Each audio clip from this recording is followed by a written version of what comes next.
পুলওয়ামা হামলার পর ভারত অধিকৃত জম্মু কাশ্মীর রাজ্যে ব্যাপক ধরপাকড় চালাচ্ছে পুলিশ।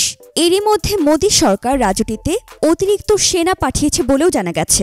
স্থানীয় সংবাদ মাধ্যম হিন্দুস্তান টাইমস জানায়, শুক্রবার রাতে জেকেএলএফ নেতা ইয়াসিন মালিককে আটক করার পর কাশ্মীরের নিরাপত্তা জোরদার করতে জরুরি ভিত্তিতে ১০০ কোম্পানি প্যারামিলিটারি এয়ারলিফট করে নিয়ে যাওয়া হলো জম্মু কাশ্মীরের রাজধানী শ্রীনগরে। এদের মধ্যে সিআরপিএফ এর ৩৫, বিএসএফ এর ৩৫ এবং এসএসবি এবং আইটিবিপি বাহিনী থেকে ১০টি করে কোম্পানি রয়েছে। এদের এক একটি কোম্পানিতে ৮০ থেকে ১৫০র মতো সেনা রয়েছে। সেই হিসেবে শ্রীনগরে ১০,০০০-এর বেশি সেনা পাঠানো শুরু করেছে ভারত। এদিকে পুলওয়ামা হামলার পর জম্মু কাশ্মীর জুড়ে ব্যাপক তল্লাশি ও ধরপাকড় শুরু করেছে পুলিশ।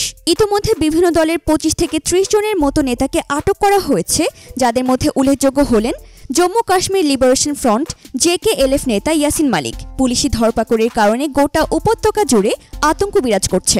শুক্রবার গভীর রাতে শ্রীনগর থেকে আটক করা হয়েছে জম্মু কাশ্মীর লিবারেশন ফ্রন্ট দলের নেতা ইয়াসিন মালিককে। গ্রেপ্তারের পর ইয়াসিনকে কোথিবাগ পুলিশ স্টেশনে নিয়ে আসা হয়েছে। এছাড়া জামায়াতে ইসলামী দলের আরও ২৪ জনের বেশি নেতাকর্মীকে আটক করা হয়েছে।